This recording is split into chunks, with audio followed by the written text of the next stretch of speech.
बरस भए गेल बेटा के बियाह शादी केला अखन 2टा धिया पुता भेल रही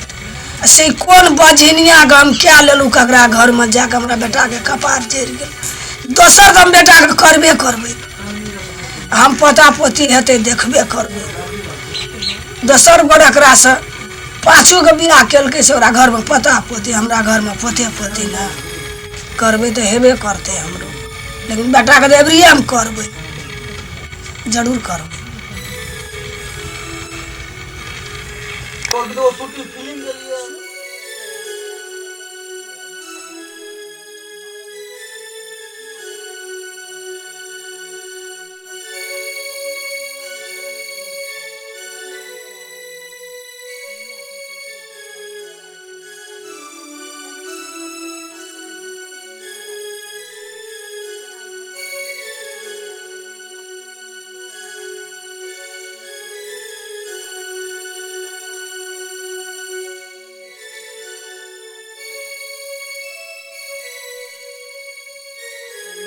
बच्चा नहीं हेतै माँ नहीं बनल छै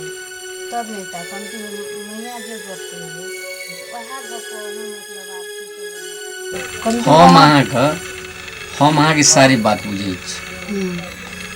हमरा नहीं है कोनो तकलीफ 10 साल बादे हेतै 12 साल बादे हेतै हमरा कोनो टेंशन नहीं छै माँ के देखै छी केहन प्रकार के हरदम टॉर्चर दै छै मानि लिअ समाजक लोग माँ कहै छलै जे देखी न तोर बेटा पुतहु बाँझ भए गेलौ एहन प्रकार से टॉर्चर लोग दे रहल छै त आब हम की करबै हम तो मजबूर छी अहाँ की इच्छा है अहाँ भरोसा हारि देने छी सही में एकरा में बच्चा नहीं होता हम तो दोधार में छियै अखनी मानि लिअ अहाँ दिसन बाजबै तऽ माय कहतै कनिया दिसन बाजै छै माँ दिसन बाजबै तऽ अहाँ कहबै जे माँ दिसन बाजै छै हम तऽ अखनी हमरा तऽ अखनी कुछ न फुरि रहल छै हम तो माँ के टेंशन में अहाँ या माँ से बेसी टेंशन में तो हम छी हाँ ये चीज तो सही बात है अपने एकदम शंखा में पड़ल छी लेकिन तैयो एक अंतर आत्मा से अहाँ मतलब अपना छाती पर हाथ रख के मतलब विचार करियो ना अहाँ के इच्छा हेतै तो हम की कर सकै छी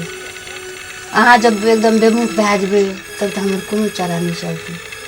की करबै एक बात कहू तो जखनी अहाँ दोसर कन्या कर के आनबै तखनी अहाँ हमरा एको बेर ताकबै थोड़ी नहीं ताकबै ना नहीं हम तो बराबर माया करबै करबै तो एमे कोनो दुई मात नहीं सबके बराबरे मानबै हमर जे वाला चीज मात्रे छी देखने छी ना हम गाम घर में पड़ोसिया के कहे वाला चीज मात्रे छी हमरा डॉक्टरी अभी करके देखियो अगर नहीं हेतै तो लास्ट में अहाँ के जे इच्छा हम तो कहियो न कभी शौतीन के घर आनी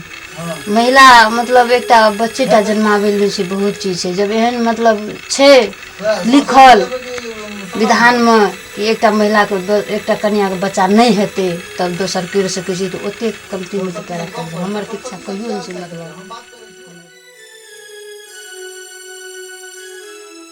हम मजबूर छियै देखियो हमरा दुनू कतन से टॉर्चर आबि रहल छै प्लस समाज के टॉर्चर आबि रहल छै प्लस ऑफिस के साथी सब से सही टॉर्चर आबै छै स्थिति पर हम पहुँच गेल छी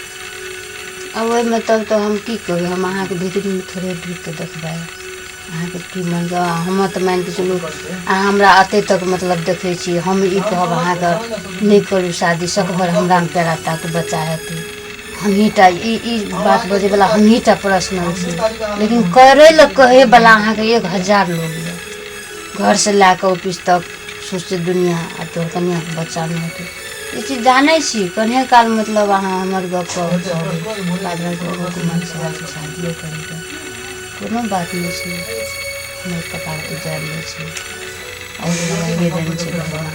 अच्छा लिया ओते टेंशन लेके जरूरी नहीं छै अहीं लागे सुतुआ हम की हमरा नींद तो हरा गेल छै भगवान नींद हमरा थोड़िए एखन आबै छै अहाँ सब सुतू हम अपन दिन रात कखनी दिन बीते छै कखनी रात बीते छै हमरा लिए अन्हार रहै छै नहीं रहै छै अन्हार भए जाइ छै हमरा दिनो के हमर अन्हारे चलै छै